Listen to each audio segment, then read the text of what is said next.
Hello everyone, आप सबका स्वागत है इस सेशन में जिसका टॉपिक है यूनियन बजट 2025 एक्सपेक्टेशन। आज के लेक्चर में हम डिस्कस करेंगे बजट का एक्सपेक्टेड फोकस एरिया, ट्रेंड्स और इसका गवर्नमेंट एग्ज़ाम के लिए रिलेवेंस। आप सबको पता है यूनियन बजट 2025 में फरवरी के महीने में आने वाली है, तो उससे हम क्या एक्सपेक्ट कर रहे हैं। तो चलिए शुरू करते हैं।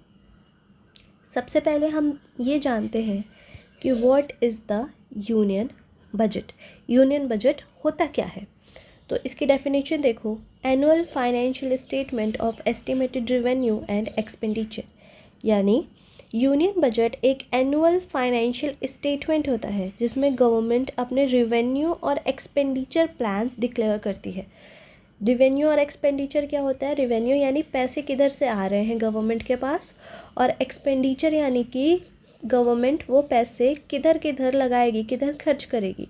ठीक, तो पैसे का आना और पैसे का खर्च करना इज़ रिवेन्यू एंड एक्सपेंडिचर।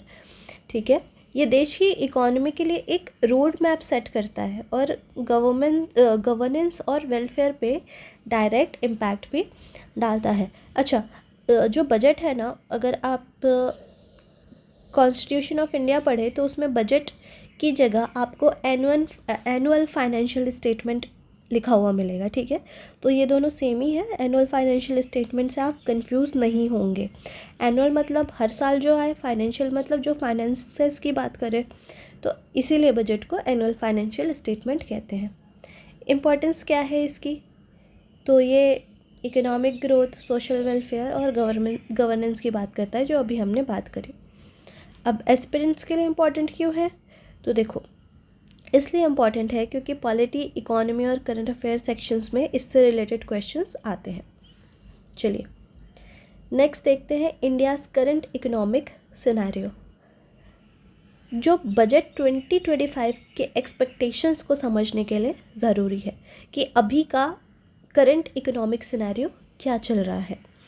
तो अगर हम जीडीपी ग्रोथ ट्रेंड्स की बात करें तो जीडीपी ग्रोथ स्टडी रही है इंडिया की। यहाँ पे आप चार्ट देख सकते हो जीडीपी की।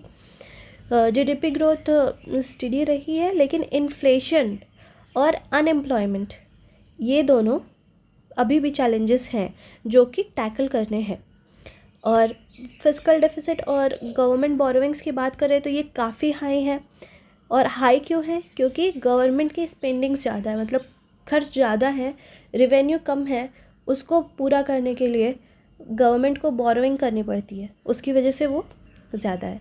और साथ ही साथ आपके और भी चैलेंजेस है। इन्फ्लेशन और अनएम्प्लॉयमेंट की बात हमने की ही, लेकिन ग्लोबल इकोनॉमिक स्लो डाउन भी एक चैलेंज है।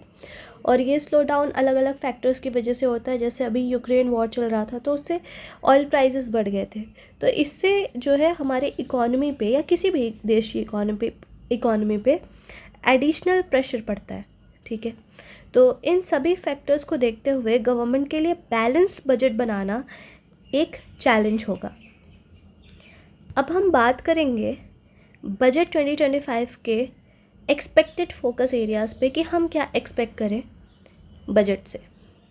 तो फर्स्ट इज़ क्या? Boosting infrastructure. तो नेशनल इंफ्रास्ट्रक्चर पाइपलाइन, ये NIP जिसको कहते हैं, इनके प्रोजेक्ट्स, ऐसा एक्सपेक्टेशन है कि इनके प्रोजेक्ट्स एक्सपेंड होंगे जिससे इकोनॉमिक ग्रोथ होगा और साथ ही साथ जॉब क्रिएशन भी प्रमोट होगा। ग्रीनफील्ड एंड ब्राउनफील्ड प्रोजेक्ट का मतलब, कुछ greenfield is starting something new, मतलब कुछ नया, नई जगह पे नया इंफ्रास्ट्रक्चर डेवलप करना, और ब्राउनफील्ड यानी जो पुराने प्रोजेक्ट्स हैं उन पे ही वापस से काम शुरू करना। तो इन दोनों चीज़ों से ही क्या होगा? जॉब क्रिएट होगा और इकोनॉमिक ग्रोथ होगी। Next is health sector. तो आयुष्मान भारत और health care research and development के लिए ज़्यादा फंड्स एलोकेट होने की संभावना भी है। एजुकेशन की बात करें तो न्यू एजुकेशन पॉलिसी 2020 के इम्प्लीमेंटेशन पे हो सकता है फोकस होगा, और डिजिटल एजुकेशन और स्किल डेवलपमेंट के लिए नए इनिशिएटिव्स भी आ सकते हैं। Next is agriculture. तो फार्मर के लिए MSP सपोर्ट और डिजिटल एग्रीकल्चर इनिशिएटिव को प्रायोरिटी मिल सकती है। डिफेंस एंड इंटरनल सिक्योरिटी की बात करें तो डिफेंस मॉडर्नाइजेशन और इंडिजिनाइजेशन के लिए फंड्स एलोकेट होने की संभावना है। अब कुछ टैक्स पेयर फ्रेंडली इनिशिएटिव्स देखते हैं। तो देखो, हर साल जो टैक्स पेयर्स हैं उनके लिए सबसे ज़्यादा इंटरेस्ट का टॉपिक यही होता है कि टैक्स पेयर्स के लिए क्या आता है बजट में, क्योंकि अभी आप देख रहे हैं बहुत ज़्यादा बर्डन है टैक्स का मिडिल क्लास के ऊपर। तो एक्सपेक्टेशन क्या होगी? Revised income slabs for individual. देखो, मिडिल क्लास टैक्स पेयर के लिए इनकम टैक्स स्लैब रिवाइज होने की उम्मीद तो है इस बार। कॉरपोरेट टैक्स की बात करें तो एमएसएमईज़ के लिए कॉरपोरेट टैक्स रेट्स रिड्यूस किए जा सकते हैं। एमएसएमईज़ क्या होते हैं? MSMEs are medium and small enterprises, ठीक है, मतलब छोटे जो बिजनेसेस हैं, छोटे जो कंपनीज़ हैं, उनके बारे में बात करी जा रही है। And next is simplification of GST. तो जीएसटी प्रोसेस को सिंप्लीफाई करना और रेट रैशनलाइजेशन इस बजट का एक की फोकस हो सकता है। अच्छा, इस रिफॉर्म का डायरेक्ट इम्पैक्ट होगा इकोनॉमिक ग्रोथ पे, क्योंकि ये कंजम्पशन और इन्वेस्टमेंट दोनों को बूस्ट करेगा। नेक्स्ट हम बात करते हैं सस्टेनेबिलिटी और ग्रीन ग्रोथ की, कि कैसे हम अपने टारगेट्स जो हमारे क्लाइमेट को लेके टारगेट्स हैं उनको कैसे हम अचीव कर सकें। तो ग्रीन एनर्जी प्रोजेक्ट्स, जो रिन्यूएबल एनर्जी प्रोजेक्ट्स हैं जैसे सोलर, विंड और ग्रीन हाइड्रोजन, इनके लिए फंडिंग बढ़ने की उम्मीद है। और इलेक्ट्रिक व्हीकल्स का इंफ्रास्ट्रक्चर और सब्सिडीज़ को भी प्रमोट किया जा सकता है। ये सभी इनिशिएटिव इंडिया के जो नेट जीरो टारगेट्स हैं और क्लाइमेट चेंज कमिटमेंट्स हैं, इनके लिए बहुत ज़्यादा क्रूशियल है, ठीक है।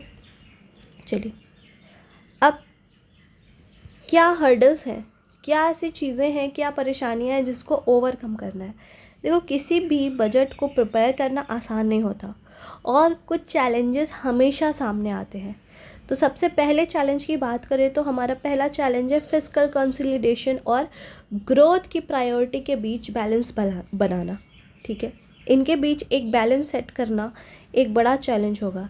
सेकंड क्या है कि सब्सिडीज़ और वेलफेयर स्कीम्स को मैनेज करना, ताकि हमारी सब्सिडीज़ और वेलफेयर स्कीम्स भी अच्छे से चलें और साथ ही साथ हमारा फिस्कल डेफिसिट भी ना बढ़े। अभी देखो, सब्सिडीज़ और वेलफेयर स्कीम्स के लिए क्या लगेंगे? पैसे लगेंगे। तो उसके लिए अगर उतनी रेवेन्यू नहीं है तो हमें बाहर से बोरोविंग्स लेनी पड़ेगी। बाहर से बोरोविंग लिया तो क्या होता है कि हमारा फिस्कल डेफिसिट बढ़ता है। तो उन दोनों के बीच में मैनेज करना बहुत ही ज़्यादा क्रूशियल है। तो ये एक बहुत बड़ा हर्डल होगा जिसको कि ओवरकम करना होगा। और थर्ड इसकी ग्लोबल इकोनॉमिक अनसर्टेनिटीज़, जैसे अभी ऑयल के प्राइसेस बढ़ गई थी, तो ऐसी और भी कोई भी चीज़ कभी भी हो सकती है, तो इनके इम्पैक्ट को मैनेज करना, राइट।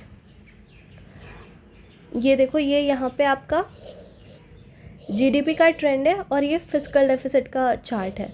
तो इसको एक बार ध्यान से एक नज़र डालना तो आपको समझ में आएगा कि कैसे फिस्कल डेफिसिट बढ़ा है या कब घटा हुआ है और जीडीपी के क्या ट्रेंड रहे हैं over the years.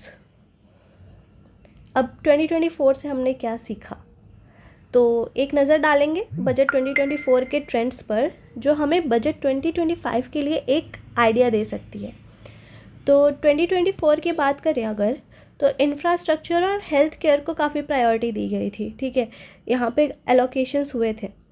Digital initiatives और स्टार्टअप ग्रोथ के लिए भी नए नए प्रोग्राम्स अनाउंस किए गए थे 2024 में। लेकिन कुछ एरिया जैसे ब्रॉडर टैक्स रिलीफ पर एक्सपेक्टेशन हमारी पूरी नहीं हो पाई थी। तो देखते हैं कि अब नेक्स्ट जो हमारी 2025 बजट है उसमें क्या हमारी एक्सपेक्टेशन मीट होती है या नहीं, और इन लर्निंग्स के बेसिस पर बजट 2025 रिफाइन होने की उम्मीद तो है। चलो, तो आखिर में बजट 2025 ग्रोथ, सस्टेनेबिलिटी और इंक्लूसिविटी पे फोकस करेगा, लेकिन फिस्कल चैलेंजेस को बैलेंस करना एक बड़ा टास्क होगा कि हम कैसे फिजिकल चैलेंज को भी टैकल करें और हमारा वेलफेयर भी मेंटेन रहे, जो हम वेलफेयर के लिए करते हैं। तो एस्पिरेंट्स के लिए बजट एक ऐसा टॉपिक है जो सिर्फ एग्ज़ाम के लिए नहीं बल्कि समझने के लिए भी ज़रूरी है, क्योंकि ये देश की इकॉनमी और सोसाइटी दोनों को शेप करता है। तो एंडिंग लाइन है कि budget 2025 aiming for economic resilience and growth. तो thank you so much for joining. आपको कोई क्वेश्चन हो तो आप मुझसे ज़रूर कमेंट सेक्शन में पूछ सकते हैं। मिलते हैं नेक्स्ट लेक्चर में, तब तक के लिए थैंक यू।